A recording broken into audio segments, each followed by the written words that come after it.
Resumen de comisiones.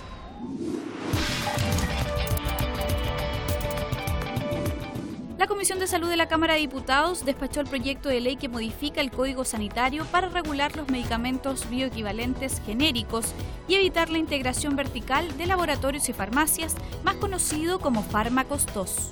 Los 4 puntos que señala la Fiscalía Nacional Económica: bioequivalencia, receta por denominación común internacional, regulación de precios y concentrar el poder del Estado por medio de la intermediación, en este caso Senabas, están cumplidos. Y con este proyecto de ley de fármacos 2, a lo menos abordamos los 2 primeros puntos que tienen que ver, para ser más exacto, los 3, ¿cierto? Que son la denominación común internacional para efectuar la receta, no más receta por nombre de fantasía, la bioequivalencia, empujar e impulsar la bioequivalencia para estos efectos, porque las recetas van a ser por esa forma, y las cajas de los medicamentos en las farmacias van a hacerlo igual. Y además la regulación del precio, que hoy día el Ejecutivo se ha allanado a una indicación que se había aprobado la vez pasada y que hoy el Ejecutivo se allana y concurre con su aprobación para que finalmente exista esto. Nunca más un médico podrá recetar una marca, eso es un hecho histórico, porque hasta ahora, y lo dice el estudio de la Fiscalía Nacional Económica, 200 millones de dólares destina la industria a seducir a los médicos. Seamos sinceros, médicos para que receten marcas. 80% del mercado son marcas indicadas por el médico en una receta. Se acaba eso. Es una ley que complementa toda la regulación final del mercado de precios. Chile no puede ir a una fijación total de todos los precios porque existen mercados hoy día influyentes. Pero lo que sí estamos apuntando es que el usuario final tenga una rebaja sustantiva sobre la base de estos criterios. Y esa rebaja final, sobre todo en el punto de venta, es la que tiene que estar condicionada a este observatorio internacional que en el fondo coloca límites de precio. Esos límites de precio tendrá que sancionar la autoridad con penas gravísimas, incluso la clausura, el requisamiento y las multas millonarias, pero no podíamos, ni era factible, colocar cifras de fijación de precio cuando hoy día este mercado se mueve en bandas de precio o en rangos de precio que tienen que ser razonables. A conversar con el Ministerio de Salud y ver algún mecanismo para poder fijar un precio máximo que no debiera ser más allá del 10%. ¿Y por qué digo esto? Porque cuando vimos el tema de la Senabas, en una primera instancia, cuando se le iba a vender a las farmacias más pequeñas, las farmacias de barrio, ellos calculaban, el Ministerio de Salud, que no fuera más de un 10% el margen de utilidad de las farmacias pequeñas. Así que en ese sentido yo me comprometo que en esta fijación de precios máximos, en especial los fármacos más caros, conversar con el Ministerio de Salud y poder fijar un mecanismo para que la gente esté más clara y sea más transparente el tema. Durante la semana, la Sala envió a tercer trámite al Senado la iniciativa que contempla un amplio marco de normas para regular los medicamentos bioequivalentes genéricos.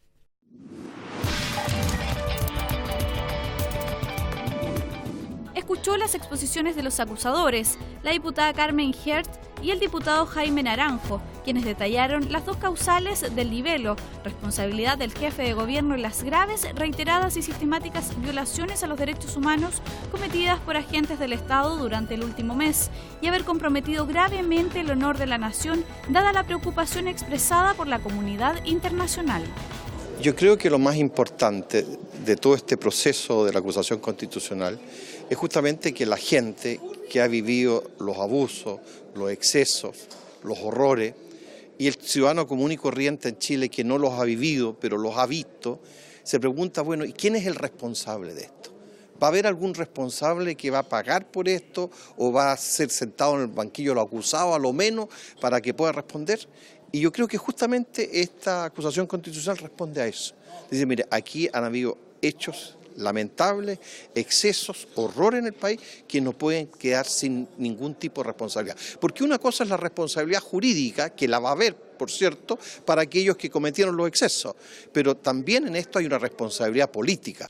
Durante la sesión expusieron también el abogado constitucionalista Jorge Correa Sutil y la directora de Amnistía Internacional, Ana Piquer. Bueno, la verdad que estamos revisando la acusación y también, como tú bien dices, escuchando a las personas con sus distintas digamos, ideas al respecto. Fue muy interesante la presentación de Jorge Correa Sutil, la verdad que bastante objetiva, que eso también ayuda mucho, pero también nos envió bastantes señales de lo que deberíamos hacer como Congreso también, de ser un gran aporte a lo que está sucediendo hoy día. Y bueno, también nos sirvió esta segunda reunión para poder programar a futuro, tener un poquito más de orden, tener más prioridad los que formamos parte de la comisión y por supuesto también con muy buena acogida de los parlamentarios que están haciendo la acusación y que también estuvieron en la comisión el día de hoy. De forma unánime, la Comisión de Gobierno Interior de la Cámara aprobó en general el proyecto de ley que repone la obligatoriedad del voto en las elecciones populares, con el objeto de aumentar la participación ciudadana en estos procesos. Y luego de escuchar a distintas personas, ¿cierto?, al CERVEL, académicos, hoy día hemos votado por unanimidad la idea de legislar para reponer el voto obligatorio. Y esto también involucra el eximir a personas mayores de 80 años, así como lo tienen otros países en el mundo. Por otro lado, creemos que es muy importante también acompañarlo de otros proyectos y otras medidas. Y por eso le pedimos al Ejecutivo que necesitábamos también tener la contraparte de ellos. Por ejemplo, en lo que significa el proyecto que está en el Senado, da la urgencia y que acerca los domicilios a los ciudadanos. Hay otro proyecto que tiene que ver con la Ley 20.911 y que está aprobada del 2015 para fortalecer e implementar la educación cívica desde la enseñanza básica, media, pero también preescolar. Y eso es una ley que no ha sido implementada y que el Ministerio de Educación tiene que señalar cuándo la implementa porque estamos perdiendo espacios preciosos. Todos los expertos que estuvieron en la comisión coincidieron en que en el proceso constituyente que estamos viviendo, ellos son partidarios de que todos los plebiscitos sean con voto obligatorio, no solamente el plebiscito de salida, sino que también el de entrada. Y decir que si bien entendemos que el voto obligatorio no va a solucionar todos los problemas de participación, es un paso en ese sentido y hacer un llamado al gobierno para que vaya considerando de aquí en adelante cambiar los días de votación, que no sean los días domingo y también que la movilización sea gratuita en los días de votación. Es un avance importante el voto obligatorio, a pesar de que existe un gran descrédito de las autoridades, pero creemos que sin participación electoral no hay legitimidad de las autoridades. Es fundamental que nuestras autoridades estén legitimizadas y el voto obligatorio obviamente va a ayudar en una medida importante aquello. Sin embargo, habiendo escuchado las distintas exposiciones, nos queda claro que tanto el voto obligatorio como el voto voluntario en los últimos años ha manifestado una baja sostenida respecto a la abstención. Por lo tanto, esto nos obliga a que necesariamente tiene que ir acompañado de medidas importantes, no solamente de sanciones, sino que de incentivos. El ministro Alberto Espina fue convocado a la Comisión de Defensa para revisar los alcances del informe de Amnistía Internacional, ocasión en la que afirmó que los hechos de violencia que se viven en el país tienen a las policías y carabineros sobrepasados y desbordados. En relación al informe de Amnistía, el secretario de Estado lo calificó como calumnia porque hace una afirmación brutal en contra de las Fuerzas Armadas, absoluta y completamente falsa. En estos momentos vemos que el ministro de Defensa mantiene la línea del gobierno, que es no responder a las demandas sociales y hablar de militares con mayores facultades para salir a la calle. Ya le dieron el ministerio, contrario a nuestra interpretación de la Constitución y la ley, ya le está dando el permiso a que las Fuerzas Armadas puedan participar de la agenda pública. Ya les está dando el permiso a que puedan emitir juicios en torno a organismos internacionales que el mismo gobierno del presidente Sebastián Piñera en 5 oportunidades había utilizado como fuente y había validado en su metodología y en sus equipos para referirse a la situación de otros países, pero cuando se refiere a la situación de Chile, lo desvalía. La pregunta que yo le he hecho al ministro de Defensa es si es que las Fuerzas Armadas tienen la misma opinión sobre el informe de Amnistía Internacional que sobre el informe de Human Rights Watch, en el cual ambos, en sus conclusiones, manifiestan que las violaciones a los derechos humanos en nuestro país, en este momento, han sido de manera generalizadas y que en una democracia son los tribunales de justicia los que deben identificar si es que han sido sistemáticas o no, pero ellos no la descartan. Que ni siquiera se recurrió ni se pidió tampoco información al ministro de Defensa o a los comandantes en jefe de las Fuerzas Armadas para poder llegar a esa conclusión que, como digo, el propio ministro ha sostenido que es calumniosa, que es injuriosa y que no tiene fundamento. y que con respecto a si los comandantes en jefe deliberaron, también es falso, porque en la declaración que sacan los 3 comandantes en jefe de la Fuerza Armada, primero estaba en pleno conocimiento del ministro de Defensa, Alberto Espina, quien además lo apoya, y lo único que dicen es que las acusaciones son falsas y no obedecen a la verdad, no hace alusión a ningún partido político, ni al gobierno, ni a ningún otro organismo que pueda llamarse que están deliberando, solo están respondiendo, de acuerdo a lo que establece la propia Constitución, a una acusación falsa y sin fundamento. La Comisión de Trabajo aprobó en general y particular el proyecto que crea un subsidio para alcanzar el ingreso mínimo garantizado. La iniciativa busca complementar el sueldo de los trabajadores más vulnerables con un aporte directo. Pese a las críticas de inconstitucionalidad por parte del oficialismo, la instancia aprobó una indicación presentada por parlamentarios de la oposición que reemplaza la cifra propuesta de 370.000 pesos a 550.333 pesos. Con ello estamos aprobando un aumento del salario mínimo a 550.000 pesos brutos. Esperamos que esto también sea aprobado en los trámites que vienen. Además, hacemos una salvedad. Se focaliza el gasto del subsidio a las micro y pequeñas empresas porque entendemos que son ellas las que hoy día tienen que tener un respaldo desde el Estado, pero no las grandes. Las grandes se han comprometido, de hecho ya van 2.000 empresas que han dicho que quieren subir el salario a 500.000 pesos. Bueno, ahora lo establecimos por ley. Nosotros ya votamos la admisibilidad acá, esperamos que este proyecto también sea respaldado. Hoy día queremos que el Ejecutivo respalde el aumento del salario mínimo a 550.000 pesos.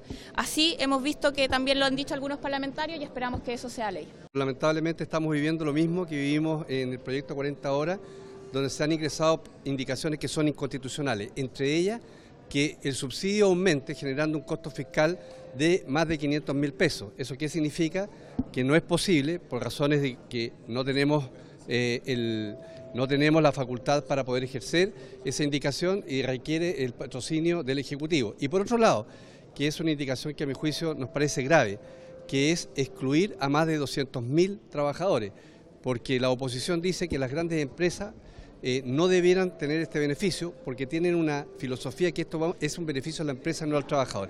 Este es un beneficio que va directo al corazón de la familia, son 500.000 trabajadores. Es constitucional porque genera gasto fiscal, genera un impacto en el erario fiscal y obviamente no corresponde que se declare admisible, pero la oposición, como ha hecho ya un deporte nacional aquí en la Cámara de Diputados, lo inconstitucional lo declara constitucional. La Comisión de Educación despachó a sala el proyecto denominado Chao DICOM. La iniciativa busca prohibir que se informe sobre las deudas estudiantiles derivadas del CAE, de los créditos del Fondo Solidario, Corfo o con cualquier otro contraído, con la finalidad de financiar educación. Lo que pretendemos hacer es que, pese a que se tenga una condición de endeudamiento, de morosidad, no se llegue al DICOM. Y es bien importante decir que hoy hay una ley, que es la Ley de Protección de la Vida Privada, donde las personas que tengan deudas, morosidad con servicios como el agua, como la luz, como el gas, como el teléfono, no van a DICOM. Entonces lo que nosotros estamos incorporando, que además de esos servicios básicos, las deudas educacionales tampoco tengan el tratamiento de un crédito cualquiera, porque no se trata de un auto, no se trata de un bien como la ropa, sino que es una cuestión que a nuestro entendido es un derecho. En Chile nosotros solamente tenemos registro de, comilla, mal pagador, que es DICOM, pero también se consulta para ver si se baja la tasa en otro crédito.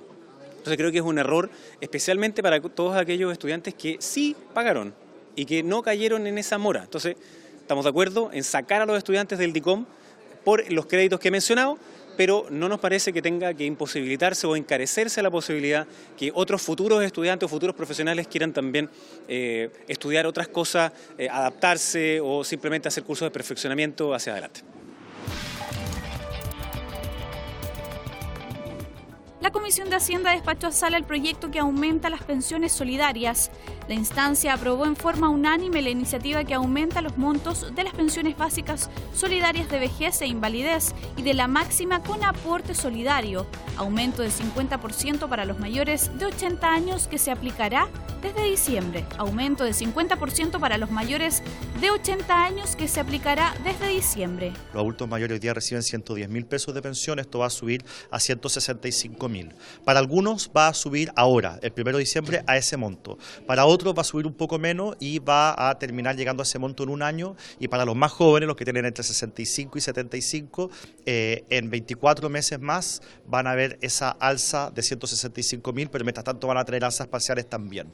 Esto es un gran esfuerzo, es el proyecto de ley más caro en la historia de Chile, es mucho más caro, por ejemplo, que el de gratuidad en la educación de la presidenta Bachelet, y es fruto de un acuerdo, y eso es muy valioso, así que es una buena noticia para los adultos mayores que van a recibir este aporte en diciembre. También para todos aquellos que reciben un aporte solidario que hace el Estado, ya que su pensión de AFP es muy baja. Calculamos aproximadamente que esto va a implicar a lo menos 50.000 pesos de aumento en esas pensiones que reciben este aporte previsional solidario. Sin embargo, y hay que decirlo con mucha franqueza, como ocurre con estos proyectos de ley de Piñera, acá nuevamente hay la letra chica. Y una buena noticia se ve empañada por el hecho que se mantiene algo que nosotros rechazamos. Hoy día yo en la Comisión de Hacienda volví a votar en contra, me abstuve de los famosos tramos, ya que se hace una discriminación odiosa entre los adultos mayores o pensionados mayores de 80 años versus los menores, a los cuales la rebaja es solo de un 35%, de un 20%, y se hace efectiva de aquí al 2022. Por 9 votos a favor y 3 abstenciones, la Comisión de Seguridad Ciudadana aprobó la idea de legislar del proyecto de ley antisaqueos. La iniciativa ahora deberá ser analizada en su articulado. Esta es la actualización del artículo 269 del Código Penal, que está absolutamente desfasado. El Código Penal sanciona particularmente a aquellos que ofenden públicamente a otros. Por lo tanto, usted entenderá que hoy día es una legislación absolutamente añeja. Lo que hace esta modificación hoy día es definir qué entendemos nosotros por desorden público, y eso lo vamos a ver también en la discusión en particular el día lunes, que es donde yo espero que podamos votar hasta total despacho el día lunes.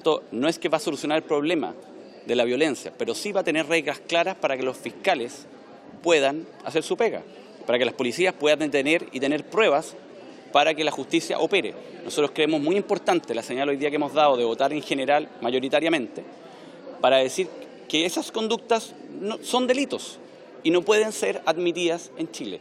Y las personas que cometen esos delitos se van a enfrentar finalmente a la justicia y a penas concretas que hoy día lamentablemente en nuestra legislación no están bien cubiertas, y finalmente tenemos a los fiscales haciendo una pega que no es la más eficiente que deberían hacer. La Comisión de Constitución comenzó el análisis de las 2 mociones que proponen reducir el número de diputados y senadores. En la última jornada participó el consejero del CERVEL, Andrés Tagle. Es una discusión que sin duda la pone la derecha en tabla. Nosotros no estamos de acuerdo, particularmente quien le habla. Creemos que gracias justamente a la modificación o el fin del sistema electoral binominal se pudo tener la diversidad que hoy se tiene en este Parlamento y la representatividad social que se requería.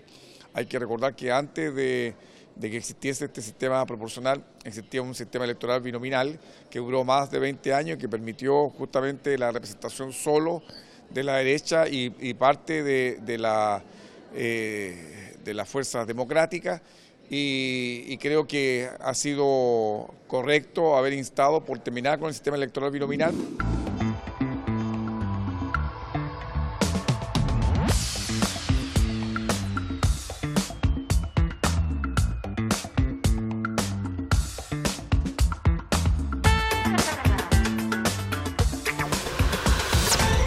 Resumen de comisiones.